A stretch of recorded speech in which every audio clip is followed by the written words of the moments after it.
केसी कुछ नया करने ही वाली थी कि तभी उसका बॉयफ्रेंड अचानक सो गया। बोर हो चुकी केसी फिर से पार्टी में लौट आई और सबको इकट्ठा करके ट्रुथ एंड डेयर खेलने लगी। शुरुआत में माहौल बहुत मजेदार था और सब लोग खुश होकर खेल रहे थे, लेकिन जैसे ही बारी एक बेहद शर्मीले लड़के पर आई, सबके चेहरे पर शरारती मुस्कान आ गई। नियम के मुताबिक उसने ट्रुथ चुना। उसके डरपोक स्वभाव की वजह से सब उसे परेशान करने लगे। तभी केसी ने बहुत अजीब सा सवाल किया। उसने अखबार का एक छोटा सा टुकड़ा फाड़कर लड़के को दिया और कहा कि सोचो, ये एक प्रेम पत्र है, तुम इसे किसे देना चाहोगे? हालांकि लड़का बहुत शर्मीला था, लेकिन मौका देखकर उसने बिना हिचकिचाए वह कागज का टुकड़ा स्कूल की सबसे सुंदर लड़की को दे दिया। लेकिन उसके ऐसा करते ही उस लड़की के बॉयफ्रेंड को बहुत गुस्सा आ गया। अपने ईगो पर लगी चोट से उसने तुरंत उस शर्मीले लड़के को घूंसा मार दिया। एक मजेदार ट्रुथ एंड डेयर गेम महज इसी हिंसा की वजह से अचानक खत्म हो गया। शुरू में किसी ने इसे गंभीरता से नहीं लिया, लेकिन 3 महीने बाद उसी खेल में शामिल सभी लोग फिर से एक जगह इकट्ठा हुए। इस बार वजह बहुत आसान थी। आज उस शर्मीले लड़के का जन्मदिन था और उसने सबको अपने घर पार्टी पर बुलाया था। पहले तो सब जाने में हिचकिचा रहे थे, लेकिन जैसे ही उन्हें पता चला कि वह लड़का बेहद अमीर है और उसके पूरे परिवार में बड़े बड़े सरकारी अफसर और राजनेता हैं, तो सब ने तुरंत निमंत्रण स्वीकार कर लिया। जब वे उसके घर पहुंचे तो भव्य महलनुमा घर देखकर सब दंग रह गए। उन्हें पहले से पता था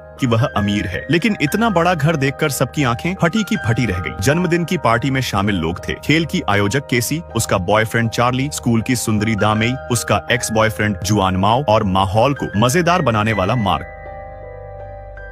सब लोग आपस में मिलकर अभी यह चर्चा ही कर रहे थे कि हवेली के अंदर कैसे घुसा जाए। तभी अचानक एक जीप उनके सामने आकर रुक गई। जीप में बैठे बटलर ने बताया कि पार्टी हवेली में नहीं बल्कि 1 किलोमीटर दूर बने छोटे लकड़ी के घर में है। हालांकि सबको थोड़ी हैरानी हुई, लेकिन सब उसी दिशा में पैदल चल दिए। कुछ देर बाद उन्हें वह छोटा लकड़ी का घर दिखाई दिया जिसके बारे में बटलर ने बताया था, मगर दरवाजे पर उनका स्वागत शर्मिला लड़का नहीं बल्कि उसका बड़ा भाई जैक कर रहा था। जैक ने कहा कि छोटे भाई की फ्लाइट में देरी हो गई है और वह रास्ते में है। तब तक वे सभी कमरे में रखी रेड वाइन का मजा ले सकते हैं, क्योंकि छोटा भाई हमेशा कमजोर और डरपोक लगता था, इसलिए किसी को भी उसकी मौजूदगी की परवाह नहीं थी। वे तो मुफ्त की शराब पीने आए। रात होने लगी और शराब चढ़ चुके कुछ लोग एक साथ बैठकर ट्रूथ और डेयर खेलने लगे, लेकिन बोतल पूरा घूमने से पहले ही जैक ने बोतल का मुंह जबरदस्ती अपनी तरफ कर लिया। जैक की बात सुनते ही सब डर गए। वह एक पोस्ट कार्ड दिखाता है जिस पर भरे हुए अपमानजनक शब्दों ने ही उसके छोटे भाई को आत्महत्या के लिए मजबूर किया था। जैक ने कहा, अगर कोई मान ले कि यह पोस्ट कार्ड किसने भेजा है तो बाकी सबको वह सुरक्षित छोड़ देगा। लेकिन बात पूरी होने से पहले ही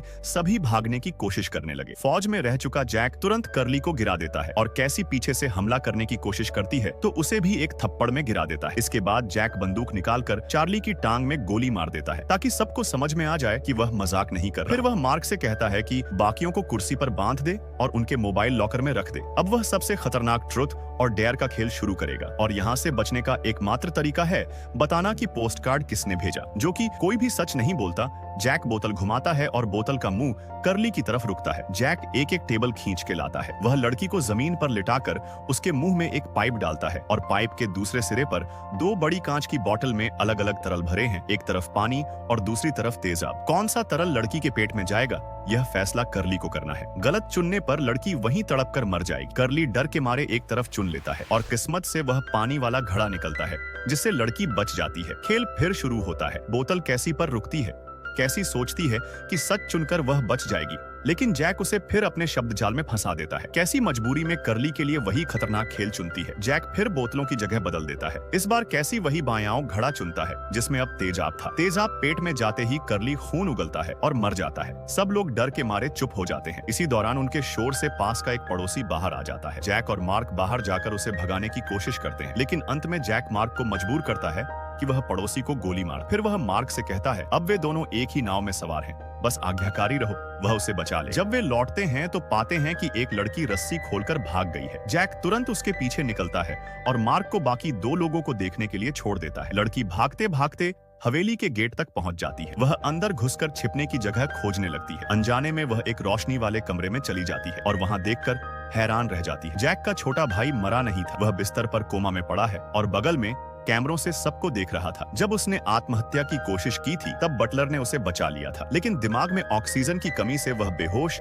और अचल हो गया। इसी समय बूढ़ा बटलर अंदर आता है और लड़की को कपड़े उतारने का आदेश देता है, लेकिन लड़की अचानक बिस्तर के नीचे घुस जाती है और एक लात मारकर बूढ़े को गिरा देती है। फिर दूसरी तरफ से निकलकर वह चाकू उसकी तरफ तान देती है और उसे हथियार डालने पर मजबूर कर देती है, लेकिन संघर्ष में लड़की गलती से गोली चला देती है और बटलर वहीं मर जाता है। वह डरते डरते हवेली से भागने लगती है। जैक उसे पकड़कर वापस लाता है और अपने बेहोश भाई के सामने उसकी गर्दन मरोड़कर मार देता है ताकि भाई का बदला ले सके। इस बीच छोटे लकड़ी के घर में कैसी मार्क से विनती कर रही है कि उन्हें छोड़ दे। जैक की क्रूरता देखकर मार्क डर रहा था, इसलिए छोड़ने की हिम्मत नहीं कर पाता। कैसी समझ जाती है कि पोस्ट कार्ड उसी ने भेजा है और मार्क मान भी लेता है। वह कहता है कि वह कमजोर इंसान अमीर कैसे हो सकता है और वह खुद गरीब क्यों रहे। ईर्ष्या में उसने पोस्ट कार्ड भेजा था। कैसी गुस्से में रस्सी से निकलने की कोशिश करती है और मौका पाकर मार्क को धक्का देकर मार देती है। फिर वह अपने बॉयफ्रेंड को आजाद करती है और दोनों निकलने लगते हैं। लेकिन तभी जैक घायल अवस्था में अपने भाई को व्हीलचेयर में धकेलते हुए वापस आता है। कैसी और जैक में लड़ाई होती है। कैसी अपने बॉयफ्रेंड की मदद से